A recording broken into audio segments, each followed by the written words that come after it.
নমস্কার প্রিয় ভাই বোন, আগ্রহী শ্রোতা আপনাদের সবাইকে ক্রাইস্ট লিভিং এর পক্ষ থেকে স্বাগত জানাচ্ছি। বিশ্রামবারের প্রার্থনা ও আলোচনা সভায় আজকে আমরা আলোচনা করতে পারবো গীতিসংহিতা ২৩ গীত থেকে।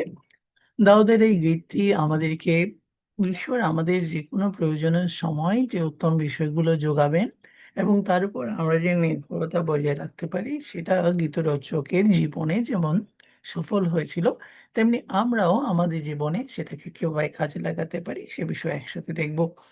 এবং আমরা চেষ্টা করব যে আমাদের প্রতিদিনকার জীবনে আমরা যেই সমস্যাগুলোর মুখোমুখি হই, সেই সময়েও কিভাবে আমরা আমাদের পিতা ঈশ্বরের উপর নির্ভরতা বজায় রাখতে পারি। খ্রিস্ট যিশু যখন পৃথিবীতে ছিলেন, আমরা জানি মতি ৬ অধ্যায়ে তিনি যখন পর্বতে তত্ত্ব উপদেশ দিচ্ছিলেন, তখন আমাদের বলেছিলেন যে আমরা কি খাবো বা আমরা কি পড়বো সেটা নিয়ে যেন বিঘ্ন না হই। তাহলে কিভাবে আমরা পিতা ঈশ্বরের উপর সেই দৃঢ় বিশ্বাস বজায় রাখতে পারি? আজকের আলোচনাটি আমাদের সে বিষয়টি জানতে এবং বুঝতে সাহায্য করবে। তাহলে আসুন, আজকে আমরা ২৩ গীত একসাথে আলোচনা করব। গীতসংহিতা ২৩ গীতের এই অংশে আমরা লক্ষ্য করার চেষ্টা করব যে কিভাবে পিতা আমাদের জন্য প্রয়োজনীয় বিষয়গুলো যোগাবেন বলেছেন। শুরুতে আমরা প্রার্থনা করব। তো ক্রাইস্ট লিভিং এর পক্ষ থেকে আমরা সবসময় আপনাদেরকে অনুরোধ করি এবং আমরা আপনাদের বিষয়গুলো জানতে চাই। বিশেষ করে সেই বিষয়গুলো যা আপনারা আমাদের সাথে শেয়ার করতে চান।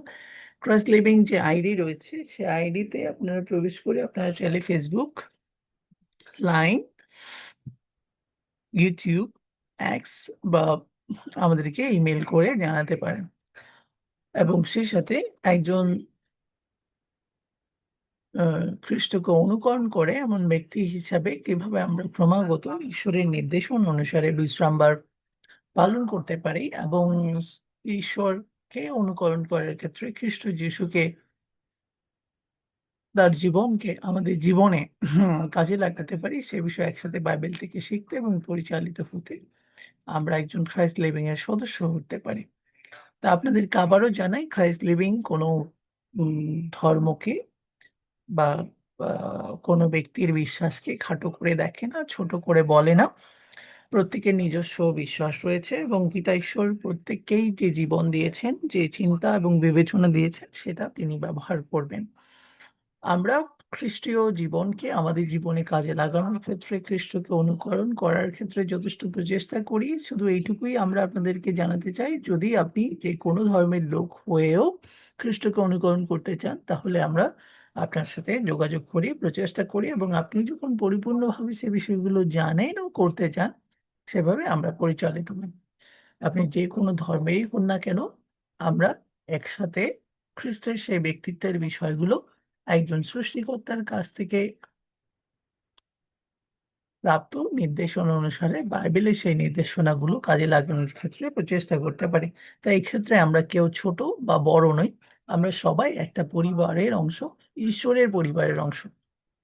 তাই আসুন প্রিয় ভাই-বোন, আমরা আজকের আলোচনা শুরু করি ২৩ গীতে এবং আমরা শুরুতে ছোট্ট প্রার্থনা করি।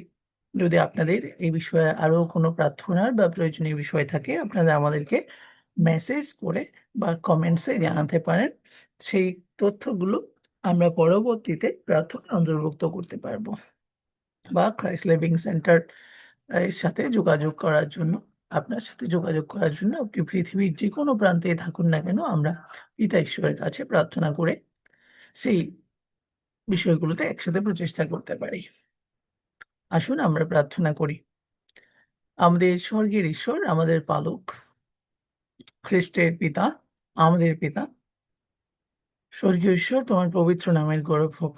তুমি যে নাম তোমার বাক্যের মাধ্যমে জানিয়েছ লোকেরা এবং আমরা যারা ক্রাইস্ট লিভিং এর অংশ হয়ে খ্রিস্টকে অনুকরণ করার চেষ্টা করছি, প্রিয় ভাই-বোনেরা, আমরা সবাই না সেই নাম একমাত্র উচ্চারণ করতে জানি বা বলতে পারি। তবে এ পর্যন্ত খ্রিস্ট আমাদেরকে তোমাকে পিতা হিসাবে জানার এবং বোঝার সুযোগ দিয়েছেন। তাই আমরা কৃতজ্ঞ। তোমার বাক্যে বিশেষ করে আজকে আমরা ২৩ গীত থেকে পড়ব। দাউদ যে গীত লিখেছেন তোমার উপর বিশ্বাস রেখে, তোমার মনের মতো ব্যক্তি। সেই দাউদের গীত থেকে আমরা যখন পাঠ করি, আমরা যখন বোঝার চেষ্টা করি এবং তোমার পথে চলার চেষ্টা করি, দয়া করে আমাদের প্রত্যেকের প্রচেষ্টার উপর আশীর্বাদ করো। এখানে যারা উপস্থিত হয়েছেন, যারা উপস্থিত হবেন এবং যারা এটা শুনছেন ও শুনবেন তাদের সবার পরিবার এবং তাদের ব্যক্তিগত প্রয়োজনীয় দিক এবং তোমার সাথে সম্পর্কের বিষয় তুমি খুবই ভালোভাবে জানো। আমাদের পিতা, আমরা তোমার উপর অপেক্ষা করি, নির্ভর করি যাতে তুমি আমাদের জন্য উপযুক্ত সময় সে বিষয়গুলো যোগাও। আমরা তোমার উপর সে বিশ্বাস বজায় রেখে চলতে চাই। দয়া করে আমাদের শয়তানের ফাঁদ প্রলোভন চাতুরী থেকেও রক্ষা করো। আলোচনার শুরুতে ক্রাইস্ট লিভিং এর পক্ষ থেকে প্রিয় ভাই-বোনদের সাথে এই প্রার্থনা, আমাদের উত্তম উদাহরণ আমাদের রাজা যীশু খ্রিস্টের উত্তম নামের দ্বারা দয়া করে শ্রবণ ও গ্রহণ করুন। আমেন। ধন্যবাদ প্রিয় ভাই ও বোনেরা। আমরা ৩ গীত লক্ষ্য করছি, এটা দাউদের গীত। দাউদ এই গীত যখন লিখেছেন আপনারা জানেন যে দাউদ একজন মেষপালক ছিলেন। তো আমরা ১ম এ পুরো গীতটা পড়ব। তারপর আমরা প্রচেষ্টা করব একটা শাস্ত্রপদ পড়ার জন্য, বিশ্লেষণ করার জন্য। এখানে ৬ টা শাস্ত্রপদ রয়েছে। আমরা পবিত্র বাইবেলের সমকালীন বাংলা সংস্করণটা ব্যবহার করছি যাতে আপনারা এটা সহজেই বুঝতে পারেন। ১ পদ থেকে আমরা আলোচনা করতে শুরু করি তাহলে। গীতিসংহিতা ২৩ গীত ১ পদ। সদাপ্রভু আমার পালক, আমার অভাব হবে না। তিনি সবুজ চারণভূমিতে আমাকে শয়ন করান। তিনি শান্ত জলের ধারে আমাকে নিয়ে যান। তিনি আমার প্রাণ সঞ্জীবিত করেন। নিজের নামের মহিমায় তিনি আমাকে সঠিক পথে পরিচালনা করেন। যদিও আমি হেঁটে যাই অন্ধকারাচ্ছন্ন উপত্যকার মধ্য দিয়ে, আমি কোনো অমঙ্গলের ভয় করব না। কারণ তুমি আমার সঙ্গে আছো। তোমার লাঠি ও তোমার ছড়ি সেগুলো আমাকে সান্ত্বনা দেয়। ৫ পদ, আমার শত্রুদের উপস্থিতিতে তুমি আমার সামনেই একটা ভোজসভার আয়োজন করেছ। তুমি আমার মাথায় তেল দিয়ে অভিষিক্ত করেছ। আমার পানপাত্র উপচে পড়ে। ৬ পদ, নিশ্চয়ই তোমার মঙ্গল ও প্রেম আমার পিছু নেবে আমার জীবনের সব দিন পর্যন্ত এবং চিরকাল আমি সদাপ্রভুর গৃহে বসবাস করব। ধন্যবাদ প্রিয় ভাই বোনেরা। আসুন তাহলে আমরা এই আলোচনাটি এক পদ করে শুরু করি। তো আমরা যেহেতু এটা গীতসংহিতা থেকে পড়ছি এবং আমরা এটা বুঝতে পারি যে আমরা দাউদের গীত থেকে পড়ছি। আমরা এখানে লক্ষ্য করব যে কিভাবে দাউদের গীতটি আমাদের জীবনের জন্য এবং খ্রিস্ট আমাদেরকে যে নির্দেশনা দিয়েছেন সেই নির্দেশনা অনুসারে জীবনযাপন করার জন্য অনেক গুরুত্বপূর্ণ। কেউ এভাবে চেষ্টা করেন যে দিনের শুরুতে যখন আপনি প্রার্থনা করেন, তখন কেউ এই গীতটি পুরাটাই পড়ে। আবার কেউ এটা পুরাটাই মুখস্থ করে রাখে। তখন যখন কঠিন পরিস্থিতি বা সময় আসে বা পিতা ঈশ্বরের উপর নির্ভর করার বিষয়টি চলে আসে, শয়তানের ফাঁদ প্রলোভন চাতুরীর সময়, তখন সেই ব্যক্তি এটা প্রার্থনার মধ্যে উল্লেখ করে যাতে পিতা ঈশ্বরের উপর তার বিশ্বাস বজায় থাকে। আপনারা ইতিমধ্যে জানেন যে দাউদ যেমন পরীক্ষার মুখোমুখি হয়েছিলেন যখন তিনি একজন মেষপালক হিসেবে তার বাবার মেষদেরকে চড়াতেন এবং একজন রাজা হিসেবে যখন ঈশ্বরের একজন নিযুক্ত রাজা হিসাবে ইসরায়েল লোকদেরকে পরিচালনা দিতেন। এই উভয় ক্ষেত্রেই দাউদ পরীক্ষার মুখোমুখি হয়েছিলেন। আমরা আমাদের জীবনে ছোট বা বড়, আমাদের বয়স যাই হোক না কেন, আমরা কখনো না কখনো এরকম পরিস্থিতির মধ্যে পড়ছি। খ্রিস্ট আমাদের জন্য যখন পৃথিবীতে এসেছিলেন, একইভাবে তিনিও পরীক্ষার মুখোমুখি হয়েছিলেন। তখন আমরা জানি যে শয়তান তাকে বাইবেল থেকে পথ বের করে বলছিল এবং সেখানেও সে বারবার এই প্রশ্নই করেছে অন্ততপক্ষে ২ বার, "তুমি যদি ঈশ্বরের পুত্র হও।" এখন চিন্তা করে দেখুন ঈশ্বরের প্রতি আমাদের বিশ্বাসকে নড়িয়ে দেওয়ার মতো ব্যাপারটা যখন ঘটে, তখন খ্রিস্ট সেখানে নড়ে যাননি। শয়তানকে এমনকি সে প্রলোভন যখন দেখিয়েছে, তখন তাকে "দূর হও শয়তান" পর্যন্ত ৩য় বার বলতে পেরেছেন। কেননা তার সে বিশ্বাস ছিল। তাই আসুন আমরা দাউদের এই গীত যখন পড়ব, তখন আমাদের মনের মধ্যেও আমাদের পিতা ঈশ্বরের প্রতি সেই বিশ্বাস, সেই নির্ভরতা যেন গড়ে ওঠে। আমরা পিতার কাছে প্রার্থনা করি এবং প্রতিটা পদের অংশ আমাদের হৃদয়ে মনে গ্রহণ করার জন্য প্রচেষ্টা করি। আর সম্ভব হলে প্রতিদিনকার সকালের প্রার্থনায় বা যখন আমাদের ঘুম ভাঙে, আমরা আমাদের বিছানায় বা যেখানে আমরা প্রার্থনা করি আমাদের পিতাকে বারবার একথা স্মরণ করিয়ে দেই যে আমরা তার উপর নির্ভর করি। আমাদের হৃদয়কে আমরা এই কথা স্মরণ করিয়ে দেই যে আমরা তার উপর নির্ভর করি। তাই দাউদের গীত এক পদ বলছে, সদাপ্রভু আমার পালক। আমাদের পিতা আমাদের পালক। আমার অভাব হবে না। চিন্তা করে দেখুন এই পৃথিবীতে এত সম্পদ রয়েছে, পৃথিবীর বাইরে এত বিশাল মহাবিশ্ব রয়েছে। এটাতে সমস্ত কিছু ঈশ্বরের সম্পত্তিতে পূর্ণ। তাহলে আপনি, আমি ঈশ্বরের সন্তান হিসাবে আমাদের কি অভাব হবে?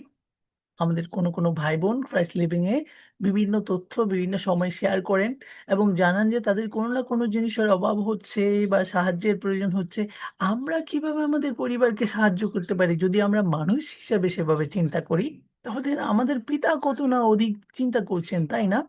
তিনি বলেছেন চড়ুই পাখিগুলো ২ টো চড়ুই পাখি যখন কিনে ৩ নম্বর চড়ুই পাখিটা তাদেরকে বিনামূল্যে দিয়ে দেওয়া হয়। অথচ খ্রিস্ট বললেন, "ওই ৩য় টাও তোমাদের পিতার ইচ্ছা ছাড়া ভূমিতে পড়ে না।" তাহলে আমরা কি সেই পাখি থেকে অধিক শ্রেষ্ঠ নই? তাই না? তাই ২ পদে বলছেন, "তিনি সবুজ চারণ ভূমিতেই আমাকে শয়ন করান। তিনি শান্ত জলের ধারে আমাকে নিয়ে যান।" চিন্তা করুন, খ্রিস্ট যখন বলেছিলেন যে, "আমার কাছে সেই জীবন জল আছে।" সেই সমরীয় মহিলাকে বলেছিলেন, "যে একবার পান করে সে তৃষ্ণার্ত হবে না।" খ্রিস্ট নিজেকে বলেছিলেন, "আমিই সেই উত্তম মেষপালক।" পিতা ঈশ্বরের কাছ থেকে যে উত্তম বৈশিষ্ট্যগুলো, গুণাবলীগুলো খ্রিস্ট আমাদের কাছে নিয়ে এসেছিলেন, আমরা যখন খ্রিস্টের জীবনকে নিজের জীবনে কাজে লাগাই, তখন আমরা বুঝতে পারি যে ভবিষ্যৎ যে পরম দেশ পৃথিবীর কথা তিনি আমাদের জন্য বলেছেন, পৃথিবীতে যে ঈশ্বরের রাজ্য প্রতিষ্ঠা হবে, জেরুসালেম থেকে যে ঈশ্বর খ্রিস্ট যিশু আমাদের জন্য শাসন করবেন সারা পৃথিবীতে, তখন আমরা এটাকে আরো পরিপূর্ণভাবে দেখতে পাবো। তবে তার আগে আমরা এখন যে অবস্থায় রয়েছি, সে অবস্থার জন্য কি প্রয়োজন? ৩ পদে লেখা আছে, "তিনি আমার প্রাণ সঞ্জীবিত করেন।" আমাদের এরকম মধুর বাক্যের প্রয়োজন, ঈশ্বরের নির্দেশনার প্রয়োজন, ঈশ্বরের কাছ থেকে আশ্বাসের প্রয়োজন। আমরা আমাদেরকে স্মরণ করিয়ে দিতে পারি। আমরা আমাদের প্রিয় ভাই-বোনদেরকে স্মরণ করিয়ে দিতে পারি। নিশ্চয়ই আমাদের পিতা তার বাক্যের মাধ্যমে আমাদেরকে সঞ্জীবিত করবেন। প্রিয় ভাই-বোনদের মাধ্যমে আমাদেরকে সঞ্জীবিত করবেন। খ্রিস্ট যখন কঠিন পরিস্থিতির মধ্যে ছিলেন, আমরা জানি শয়তানের সেই পরীক্ষার পরে স্বর্গদূতেরা এসেছিল খ্রিস্টকে উৎসাহিত করার জন্য, খ্রিস্টের প্রয়োজনীয় বিষয়গুলো যোগানোর জন্য, খাবারের জন্য। নিশ্চয়ই আমাদের যে বস্তুগত বিষয়ের প্রয়োজন, আধ্যাত্মিকতার প্রয়োজন, আনন্দের প্রয়োজন, সহচর্যের প্রয়োজন নিশ্চয়ই আমাদের পিতা যোগাবেন। কেন? ৩ পদে বলছে, "নিজের নামের মহিমায় তিনি আমাকে সঠিক পথে পরিচালনা করবেন।" আমাদের এটা মনে রাখা উচিত যে আমাদের পিতা তার নিজের নামের একটা মহিমা রয়েছে। তিনি পিতা। তাই তিনি নিশ্চয়ই আমাদেরকে সঠিক পথে পরিচালনা দেবেন। ক্রাইস্টলি মেয়ে প্রিয় ভাই ও বোনেরা যারা এখানে ইতিমধ্যে যুক্ত হয়েছেন, যারা যুক্ত হবেন, আপনারা জানেন আপনি যে কোনো ধর্মের হোন না কেন, আমরা আপনার ধর্ম বা আপনার পরিবার নিয়ে কিছু বলি না। আমরা বলি যে যীশু খ্রিস্টের যে পথ তিনি আমাদেরকে নির্দেশনা দিয়েছেন, সেই পথ আমাদের কাছে যতটা সঠিক মনে হয়েছে, আমরা প্রচেষ্টা করি আপনাকে এবং আমাদের চারপাশে যারা রয়েছে তাদেরকে সেই পথের বিষয়ে জানাতে, পিতা ঈশ্বরের বিষয়ে জানাতে। তখন যেটা হয়, যদিও আমি হেঁটে যাই অন্ধকারাচ্ছন্ন উপত্যকার মধ্য দিয়ে। আপনি জানেন পৃথিবীতে যখন আপনি কোনো ভালো কাজ করতে যাবেন, প্রথমত শয়তানের বাধা তো রয়েছেই। আমরা নিজেরাও কখনো সেই প্রতিবন্ধকতা নিজেদের কারণে তৈরি হয়। নিজেদের চিন্তা, উদ্বিগ্নতা, লোভের কারণে তৈরি হয়। কারণ আমরা মানুষ, আদমজাত অসিদ্ধ মানুষ যারা কিনা ঈশ্বরকে পর্যন্ত প্রত্যাখ্যান করে শয়তানের লোভের কাছে নিজেদেরকে বিসর্জন দিয়েছে। তাই আপনি অবশ্যই মারা যাওয়ার মতো পাপে আচ্ছন্ন হয়েছিলাম। কিন্তু খ্রিস্ট আমাদেরকে কি বলেন? "যদিও আমি হেঁটে যাই অন্ধকারাচ্ছন্ন উপত্যকার মধ্য দিয়ে, আমি কোনো অমঙ্গলের ভয় করব না।" তিনি বলেন যে, "আমাতে বিশ্বাস করে সে মরলেও জীবিত হবে।" তাই আমাদের বিশ্বাসটা আমরা ঈশ্বরের বাক্য জানানোর জন্য যে প্রচেষ্টা করি, আমরা অন্যদের কাছে গিয়ে যে মঙ্গলের কথা বলি, তখন যে ভয় আমাদের হৃদয়ে লাগে, আমরা কি অন্যের ধর্মকে বা অন্য ব্যক্তিকে কাউকে আঘাত করে কথা বলছি? বা তাহলে কেন আমাদের মধ্যে ভয় কাজ করছে? কেন আমাদের উপর তাড়না হচ্ছে? যদি সেটা হয়, আমরা সেই সময়েও এই প্রচেষ্টা বলতে পারি, এটা আমাদের হৃদয়ে নিতে পারি যে, "কারণ তুমি আমার সঙ্গে, সঙ্গে আছো।" হ্যাঁ, খ্রিস্ট যিশু বলেছিলেন, "পিতা, পুত্র, পবিত্র শক্তির নামে যখন আমরা ঈশ্বরের কাছে চাই, তার কাছে চাই, তিনি বলেছেন, "প্রতিদিন আমি তোমার সঙ্গে, সঙ্গে আছি, তোমাদের সঙ্গে, সঙ্গে আছি।" খ্রিস্ট আমাদের সঙ্গে আছেন। তাই প্রিয় ভাই-বোনেরা, কি বলা হয়েছে? "তোমার লাঠি ও তোমার ছড়ি সেগুলো আমাকে নি সান্ত্বনা দেয়।" খ্রিস্টের লাঠি কি? যদি লাঠি হয় সেটা আমাদের জন্য সেই নির্দেশনা, ছড়ি হয় সেটা আমাদের জন্য সেই অনুশাসন, আমরা কোন দিকে যাবো, কোন পথে যাবো, যেগুলো আমাদেরকে সান্ত্বনা দেবে। ৫ পদে বলছে, "আমার শত্রুদের উপস্থিতিতে তুমি আমার সামনে এক ভোজসভার আয়োজন করেছ। তুমি আমার মাথা তেল দিয়ে অভিষিক্ত করেছ। আমার প্রাণপাত্র উপচে পড়ে।" তা আমাদের সবচেয়ে বড় শত্রু যে শয়তান ঈশ্বরের প্রতিদ্বন্দ্বিতা করে, ঈশ্বরের কাছ থেকে আমাদেরকে দূরে নিয়ে যেতে চায়, অথবা আমরা যখন ঈশ্বরের বাক্য থেকে লোকেদেরকে জানাতে চাই, তাদেরকে ঈশ্বরের পথে, খ্রিস্টের পথের কথা বলি, খ্রিস্ট যিশু যেমন জেরুসালেমে তাড়নার মুখোমুখি হয়েছিলেন, পরিস্থিতির মুখোমুখি হয়েছিলেন, বা আমরা আমাদের প্রতিদিনকার জীবনযাপন করার ক্ষেত্রে যখন এরকম পরিস্থিতির মুখোমুখি হই, তখন আমরা নিজেদেরকে মনে করিয়ে দিতে পারি, পিতা আমাদের শত্রুদের সামনেই ভোজসভার আয়োজন করতে পারেন, তাই না? তাই প্রিয় ভাই-বোন, আসুন আমরা প্রচেষ্টা করি, আমাদের কোনো ভাই-বোন, আমাদের কোনো প্রতিবেশী এরকম কঠিন পরিস্থিতির মধ্য দিয়ে যাচ্ছে কিনা, আমাদের কোনো আত্মীয় এরকম পরিস্থিতির মধ্য দিয়ে যাচ্ছে কিনা, আমরা আজকে কার জন্য কাজ করতে পারি? আমাদের পিতার জন্য কাজ করতে পারি। কেউ খেতে পাচ্ছে না, তাকে একবেলা খাওয়াতে পারি। কারো কাপড় নেই, তাকে একটু কাপড় দিতে পারি। কারো ঘর ভেঙে গিয়েছে, আমরা সবাই একসাথে গিয়ে তার ঘরটা মেরামত করে দিতে পারি। কেউ বেকার রয়েছে, তাকে একটা চাকরি পাওয়ার জন্য বা কিভাবে একটা সচ্ছল অবস্থায় ফিরে যাওয়া যায় সেরকম একটা কাজের ব্যবস্থা করে দিতে পারি। কোনো ভাই বা বোনের বিয়ে হচ্ছে না, বিয়ের জন্য টাকা-পয়সার প্রয়োজন। সেক্ষেত্রে আমরা ক্রাইস্ট লিভিং এর মাধ্যমে ভাই-বোনের আয়োজন করে তাদের সেটা করতে পারি। কোনো বাচ্চারা হয়তো পড়ালেখা করতে পারছে না টাকা-পয়সার অভাবে, ক্রাইস্ট লিভিং এর মাধ্যমে আমরা তাদেরকে পড়াশোনার ব্যবস্থা করে দিতে পারি। ফলস্বরূপ কি হবে? আমরা আমাদের পিতার হৃদয়কে আনন্দিত করব। হ্যাঁ, শত্রু আমাদের সামনে আমাদের ভাই-বোনদেরকে, আমাদের পরিবারকে ভেঙে দিতে চাইছে। কিন্তু আমরা যখন আমাদের পিতার পক্ষ হয়ে একসাথে সেই কাজগুলো করব, তখন আমরা বলতে পারবো, সে ব্যক্তিও বলতে পারবে, "তুমি আমার মাথা তেল দিয়ে অভিষিক্ত করেছ, আমার প্রাণপাত্র উপচে পড়ে।"